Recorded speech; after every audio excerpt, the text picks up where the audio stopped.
episode of Jason Talks About. And in this episode, Jason talks about the week in WWE, starting with WWE Raw on January 27th and culminating in the Royal Rumble, which was February 1st.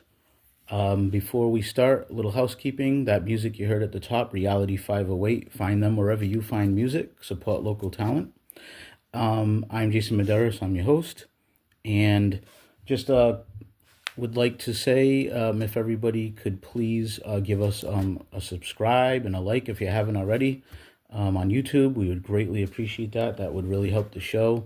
We're still growing. We're still new.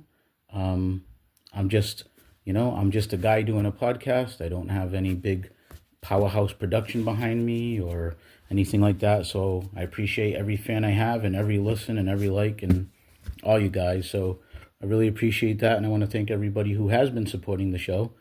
I also want to talk about how I'm going to cover this week in WWE because it's a lot. I think Raw was 2.5 hours, SmackDown was 3, although a lot of it was filler this week because, we're leading into a pay-per-view, so they don't want to hurt people and stuff. And the Royal Rumble itself, when I cover it, just want to put it out there, I can't do a match like that justice. I mean, I would have to sit here for 2 hours to cover every entrant and every little spot that happened. So I'm going to just cover the main points of the Rumble matches and just the important storylines. So let's start off with Raw. So Raw was on January 27th. They kicked off the show with a Seth Rollins in-ring promo. He came out. The Netflix crowds have been rocking for Raw. There's a lot of excitement. The Royal Rumble season almost feels like leading up to WrestleMania right now. And Seth actually gets into that. I'm just going to cover the main points here.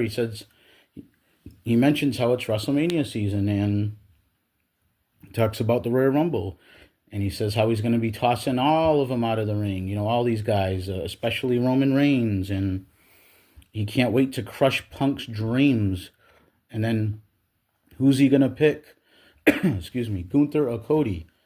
Gunther interrupts. And I was actually kind of happy, glad to see Gunther, because Gunther's not a part of the Royal Rumble. He's just going to wait to see if he gets a challenger. Cody's wrestling, obviously, against Kevin Owens, but Gunther's not. So he talks about... So Michael Cole, again, I think is doing a good job. They're still assuming they're getting some new eyeballs on Netflix. You can tell he's catering a little bit that way to people, which is fine. He talks, he pointed out that 80% of Gunther's career, he's been a champion, which is wicked impressive, between NXT and the main roster. Gunther goes on to talk about how he beat that clown Jey Uso, and he's sick of hearing Seth out here whining and crying and complaining. And he says, you were the best, but this is 2025. You're not the best anymore. I am. And he tells him to please win the Rumble so he can beat him. And it was, I'm not doing it justice, but it was a really good promo, and he kind of fired up. And, it was just, and a lot of what he said was true. It was facts. I mean, Gunther has been running down pretty much everybody for a long time. Then what happened was after he asked him to please win the Rumble so he can beat him, Logan Paul interrupts, and he was booed so heavily. This was like Dominic level. You couldn't even hear him. He tried to just plow through and cut his promo, but you really couldn't hear most of what he had to say. And there's a big "you suck" chant, and I got to give him credit. He did kind of play it well. He did look at the other guys in the ring and say, "Hey, that's attention right there. You see that?" And then they were wutting him, and Gunther said, "You know what? I changed my mind," to Seth Rollins. He said, "I want him to win. I want him to win." So even Gunther hates Logan Paul. So then we go to the back. Kelly is with Punk, and they're talking about the Rumble, of course. That's what everybody's talking about.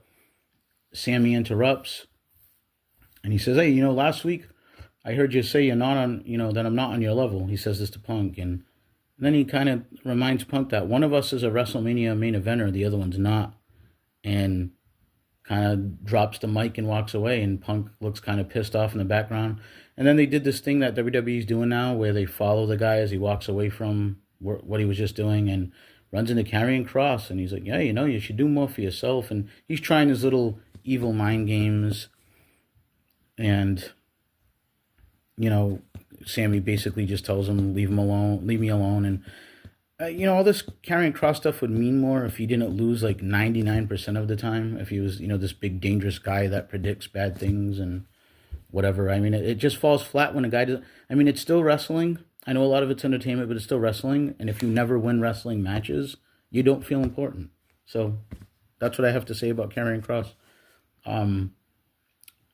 Cody says hi to Sammy, and he just kind of leaves, and so it gives us a little glimpse that Cody Rhodes is there.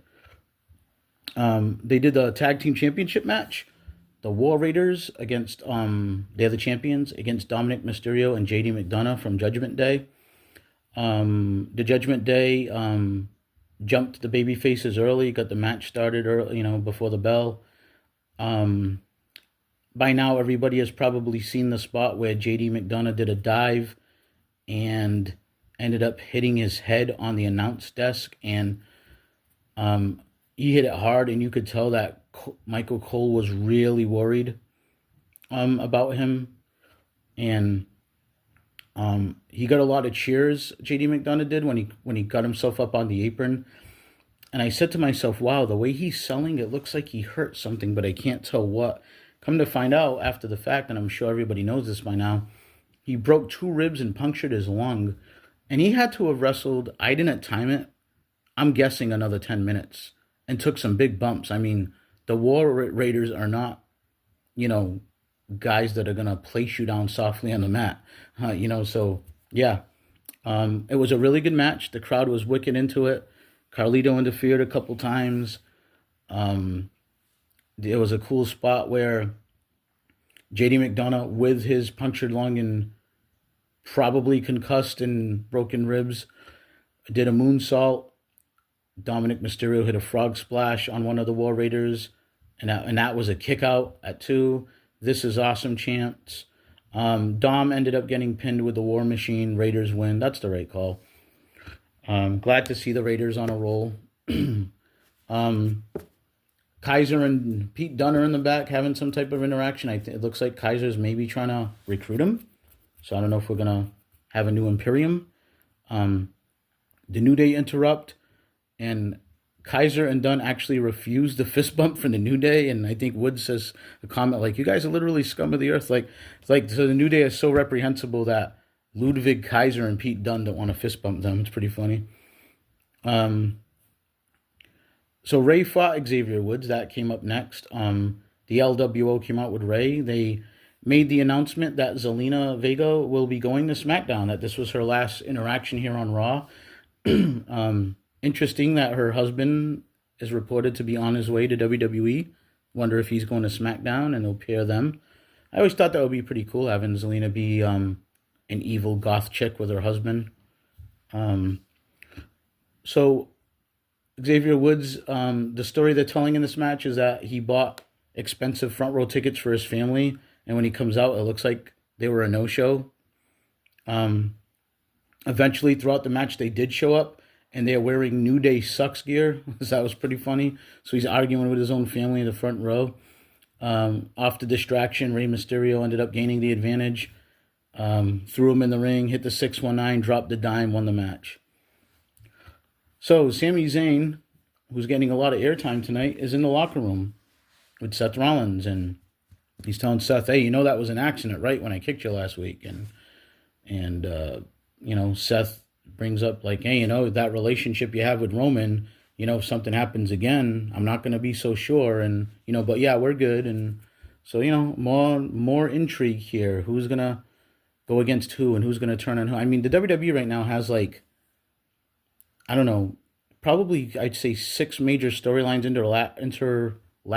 overlapping, I'm trying to say, if I could talk today, with each other, and probably about 10 different quality matches they can make heading into WrestleMania. All right, so then we go out to the crowd, and they were featuring all kind of rappers throughout the night. I'm Not Young or Cool. I didn't know who all of them were. I know Killer Mike because he's on a lot of political shows.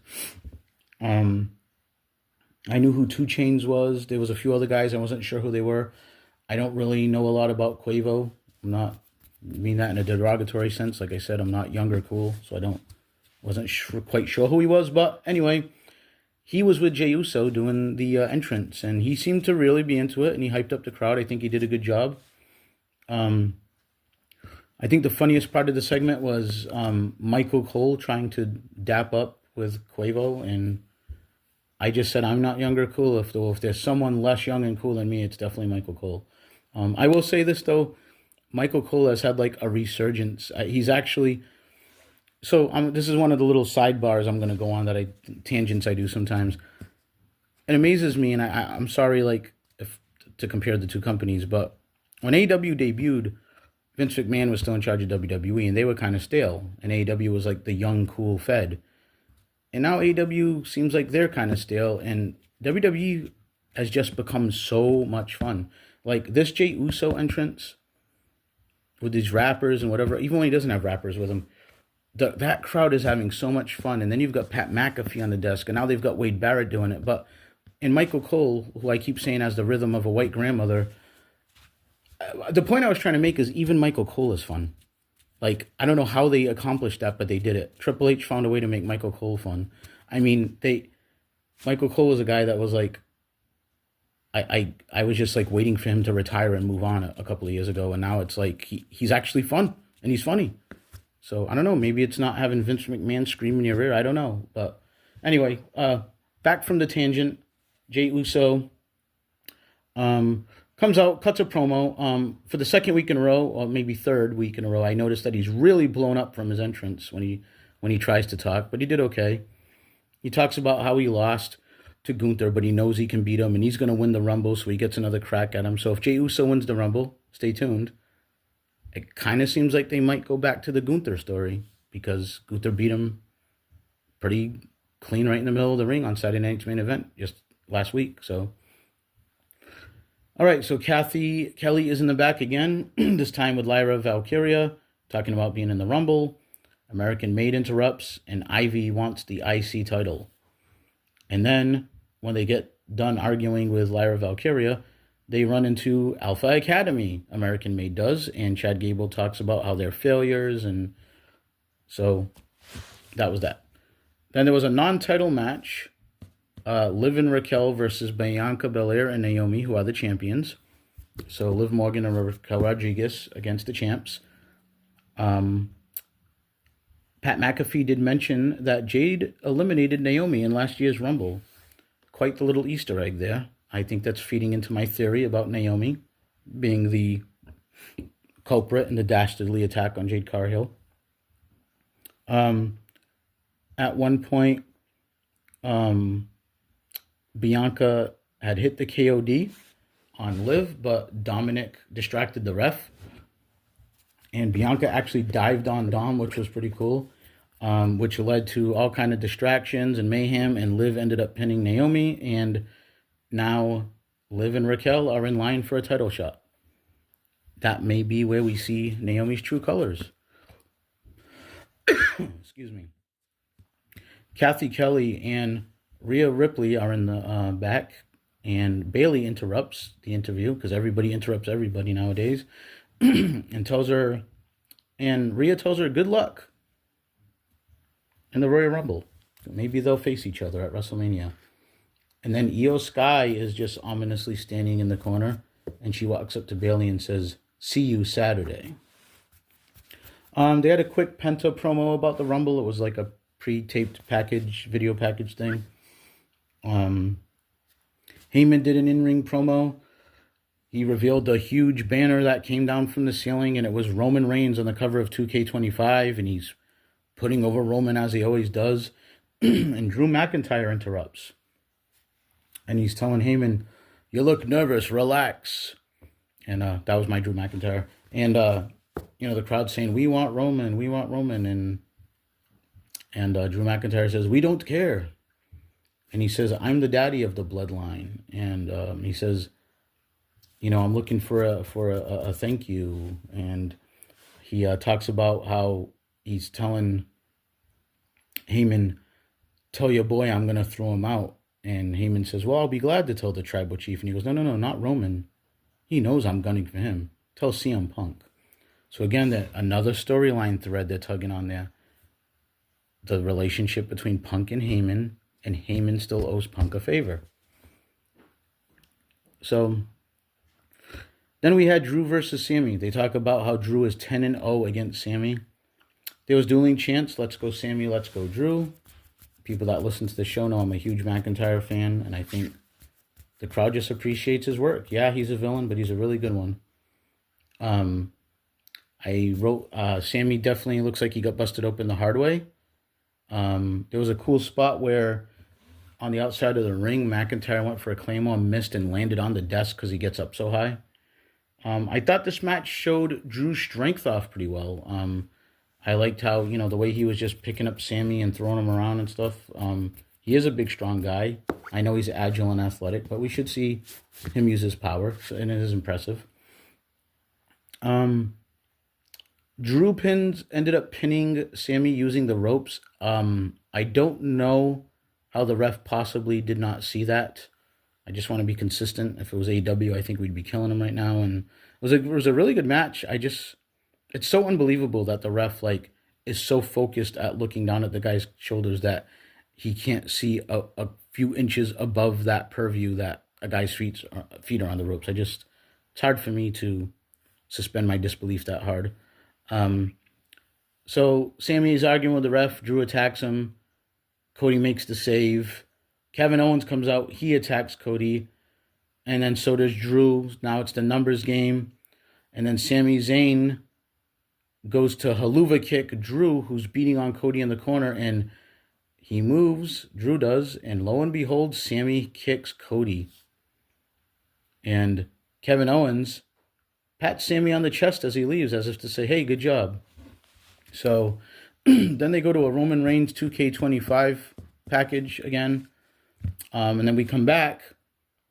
Cody's doing an in-ring promo. So they kind of cleared out the ring. He's talking about how he wants to move past KO. And then CM Punk, you guess it, interrupts. They're doing the whole sing-along to CM Punk's Cult of Personality.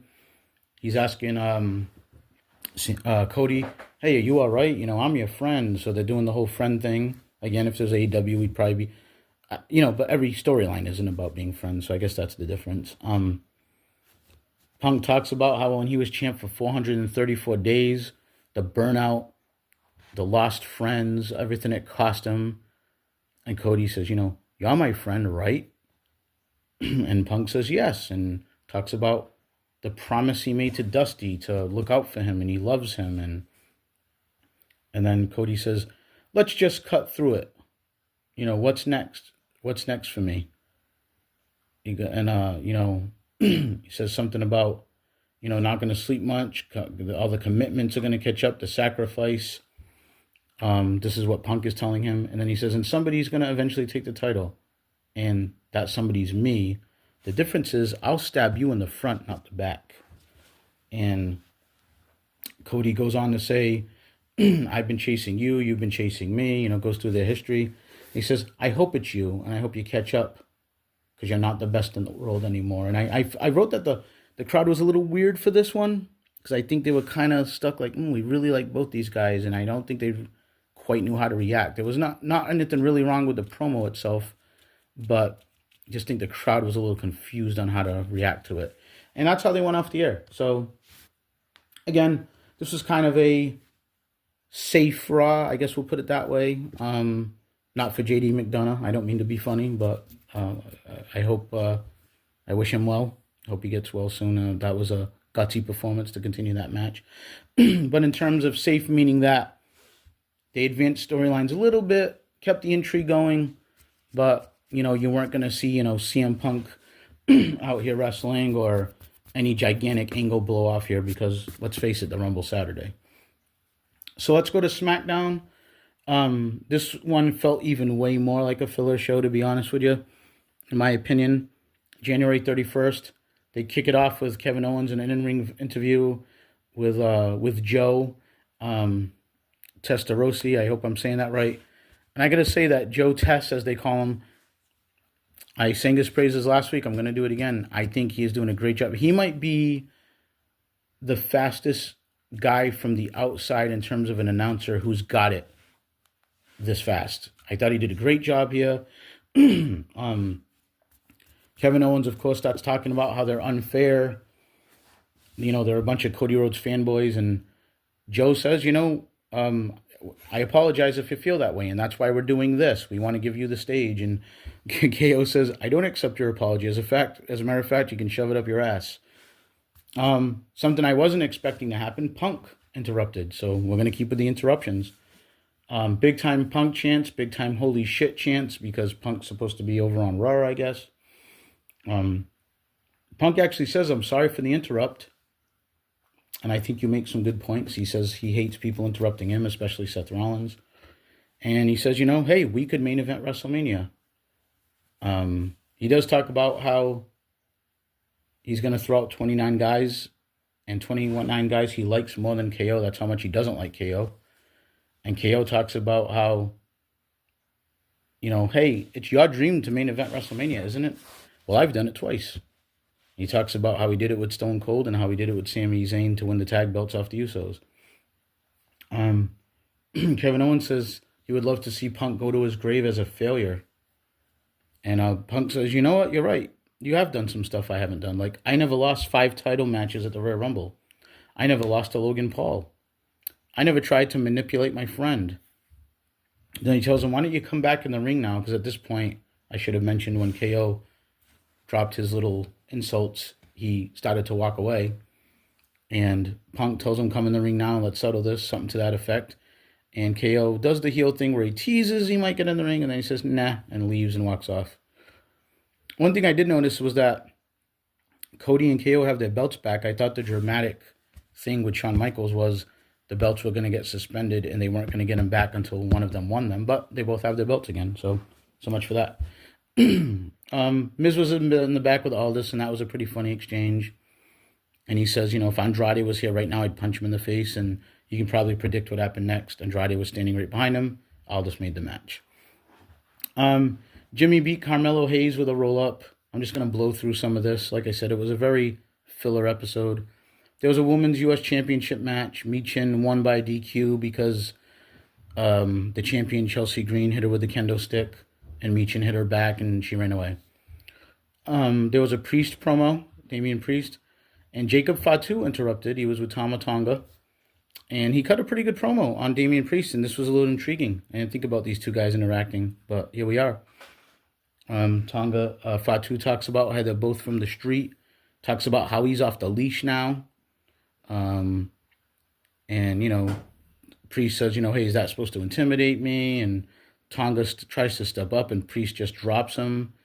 And then a brawl breaks out between him and Fatu, but the numbers, of course, catch up because Tonga and Fatu team up on Priest. And then LA Knight comes into a gigantic pop and makes the save and set up a match for later on. Naomi defeated Liv Morgan with a roll-up. I did not see that coming. I'm not sure why they're doing that, or whether, no disrespect to Naomi, but Liv has been on a big-time push and a big-time roll right now, and Naomi is in a tag team.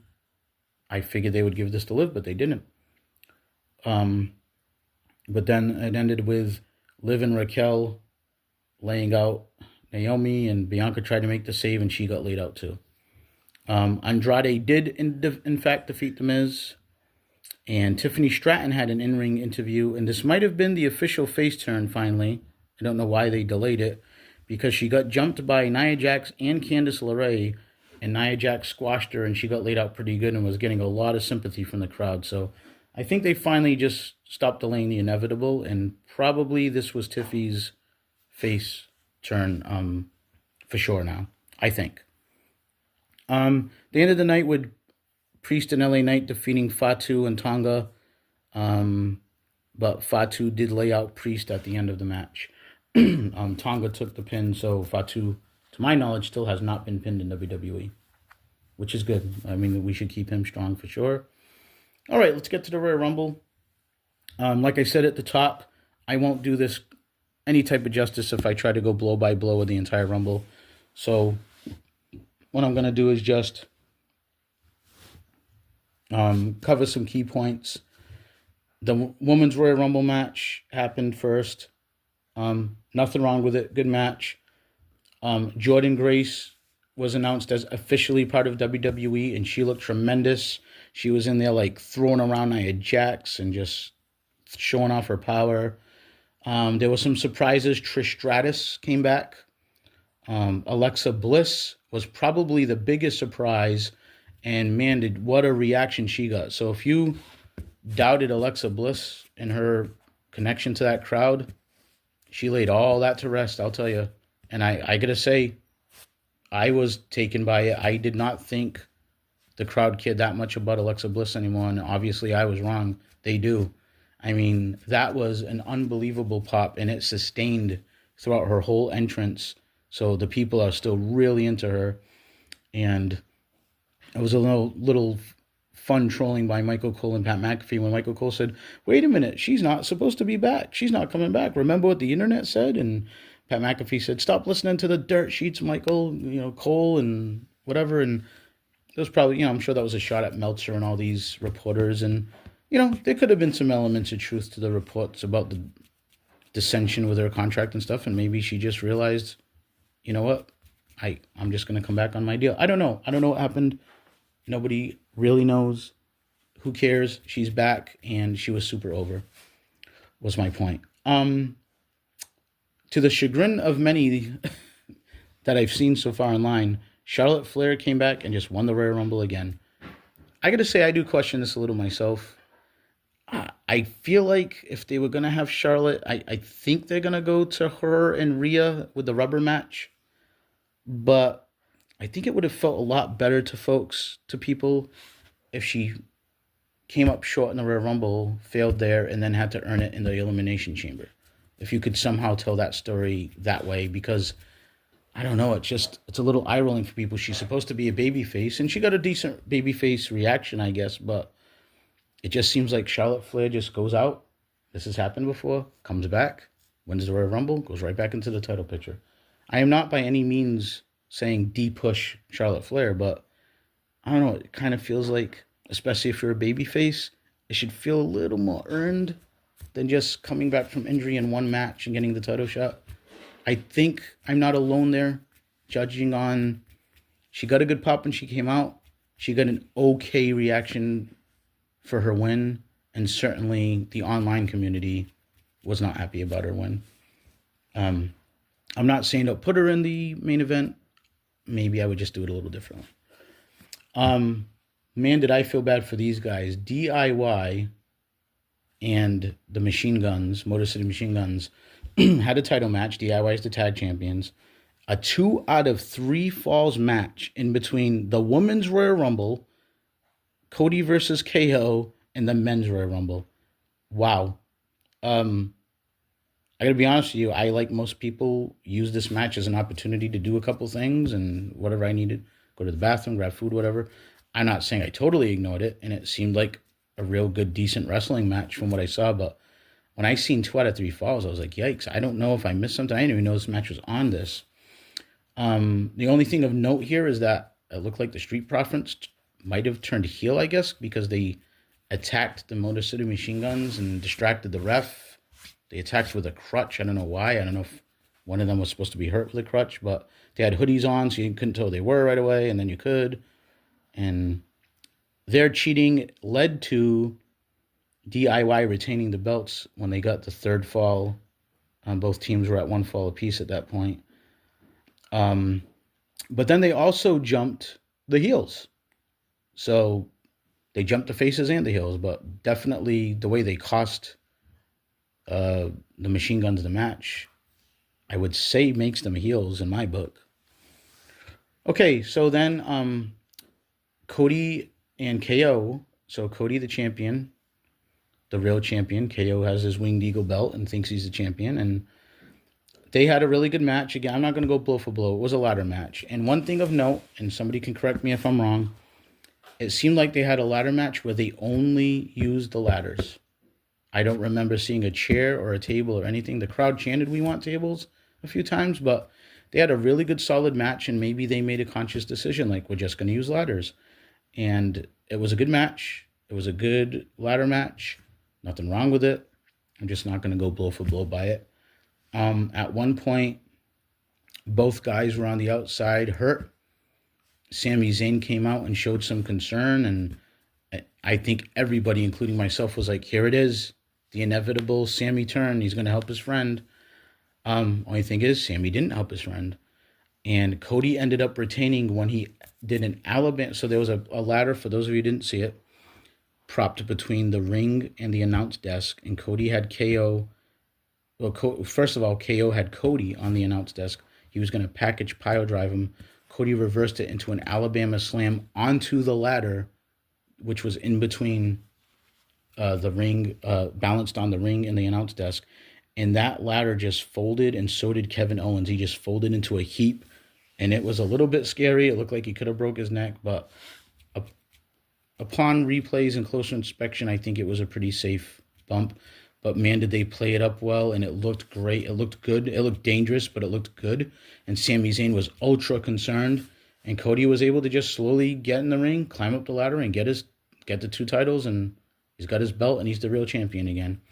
I mean, he was the real champion, but you know, he retains the championship is what I'm trying to say. Cody did act a little, I don't want to call it heelish, but let's face it, Kevin Owens has made his life a living hell now for a couple of months. So he left to celebrate, and then he came back in the ring and celebrated some more. And then at one point came right back and stood over Kevin Owens in the camera shot as Sami Zayn looked very concerned for his friend. So you got more things set up here. Does Sami think Cody went too far? Did he gloat too much when he's concerned for his friend? Does Kevin Owens wake up in the back and say, wait a minute, you were out there and you didn't help me? You would have helped Roman Reigns. Are they setting up one last hurrah for Sami Zayn and Kevin Owens at WrestleMania? I mean, this is what I'm talking about, WWE. There's an embarrassment of riches. There's so many storylines, so many interesting people, so many guys at the top. They're just on fire right now going into WrestleMania. Okay, the men's rumble. Again, I'm just going to cover some key points here. I thought it was a nice touch with Rey Mysterio and Penta starting off the match. You got, the greatest luchador of all time against definitely the most popular new luchador currently in WWE. And I think Penta is special, and he's going to be special. They've tried with the new luchador, or the Rey Mysterio replacement, if you will, many times, and it's failed. I'm not saying that Penta is Rey Mysterio, but I think Penta is definitely has the potential to be the biggest, most popular luchador they've ever had since Rey Mysterio. This has been talked about a lot online. It did look like Penta's both feet hit the ground when he skinned the cat early on in the match. Not sure if they hit at the same time, but it doesn't matter because that's not the way it was scripted. So the show went on, and the refs pretended they didn't see it if they did. Some key points here. Guys that were made to look like stars in this match. Braun Breaker for sure. Penta, who was in there a long time. And Jacob Fatu, who was just cleaning house on a whole bunch of people. Definitely felt like stars. It felt like they put extra emphasis on those 3 in particular. Some good surprises. AJ Styles came back. The crowd popped really hard also for Joe Hendry, the TNA World Champion, who they got to say he was the TNA World Champion when he came out. Of course, this was filled with stars. Everybody got big, when Roman came in and Seth and everything. And there was actually a big moment where Roman and Seth were teetering on the ropes, and CM Punk dumped both of them out. And I was like, whoa, wow, holy shit. I did not expect that. And then as Punk's jarring at both of them, he gets eliminated by Logan Paul, of all people. And I said, oh my God, are you kidding me? Logan Paul got to eliminate CM Punk? Because I got to tell you, I'm a huge Drew McIntyre fan. I wanted him to win. He didn't. He got dumped out by Damian Priest, so I don't know if they're going to go back to that. Because now Drew can say, you cashed in on me and screwed me. You got to screw me in Scotland when CM Punk was the referee. And now you dumped me out of the Royal Rumble. So maybe they will. And I hope Drew gets his win back if they go this way. The dirt sheets are saying Drew McIntyre's posed for a huge 2025.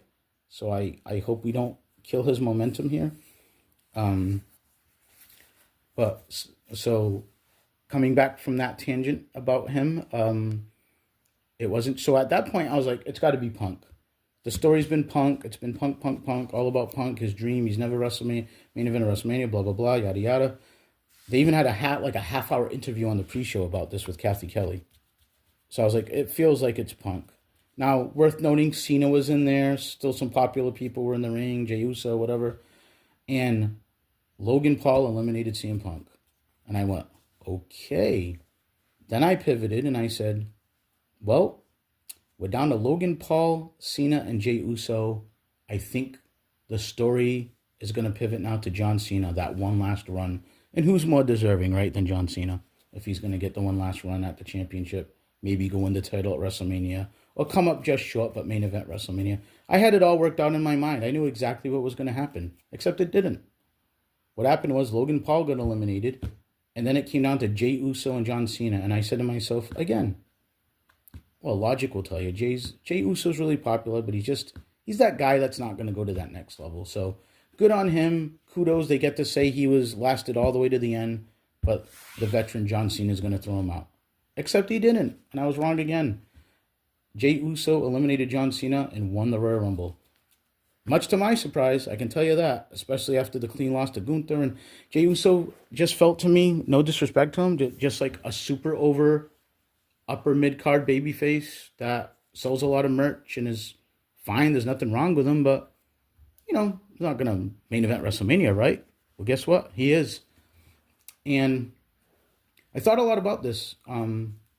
As I record this, it's been a day since the Royal Rumble, and I think that WWE, maybe now in the Triple H era, maybe they're doing what they never did before. They're striking while the iron's hot. There's been guys in the past, I'm not suggesting they should all be world champions, but the Zack Ryders of the world, for example, people like that where they just caught that lightning in a bottle and the fans clearly want them and love them, and they never went all that extra distance with them.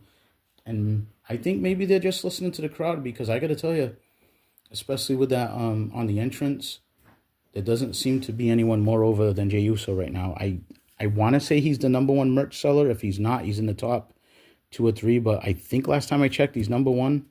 His entrance is crazy. He's got the entire arena rocking when he comes out. The fans love him. The little kids love him. He's had a long, winding story stemming out of the bloodline, which may be the greatest storyline in wrestling history. I'd have to think about that, but it may be. So, maybe this is just a case of WWE saying, you know what? The fans want this guy. Let's give him this guy. Now, if you're asking me, and I don't mean to rain on anybody's parade or piss in their Cheerios or pick your saying, I think if he goes back after Gunther, he should come up short again. That's my opinion. I don't know if they'd put him against Cody. It doesn't feel like that's the way to go, and I think Jey Uso kind of alluded to the fact that he knows he can beat Gunther. I know it would be the fairy tale story, and maybe I'm contradicting myself because I just said they want to give the fans what they want, but I kind of feel like Gunther shouldn't lose.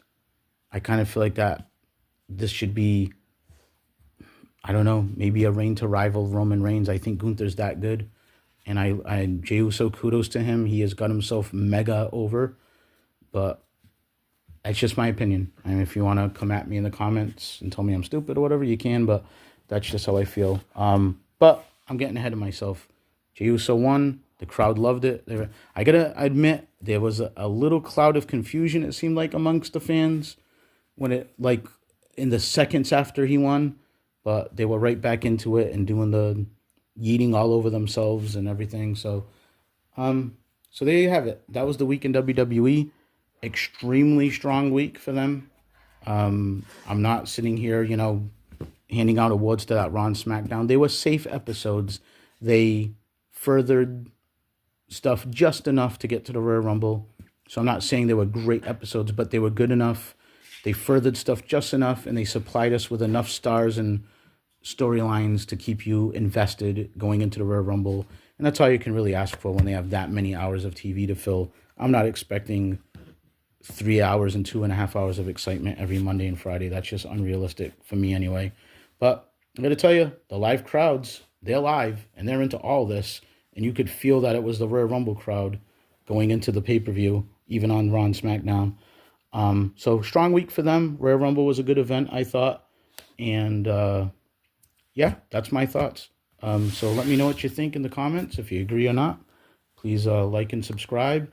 And please stay tuned for my AEW coverage, which I will be doing soon. And I want to thank all you guys again. And we'll see you next time.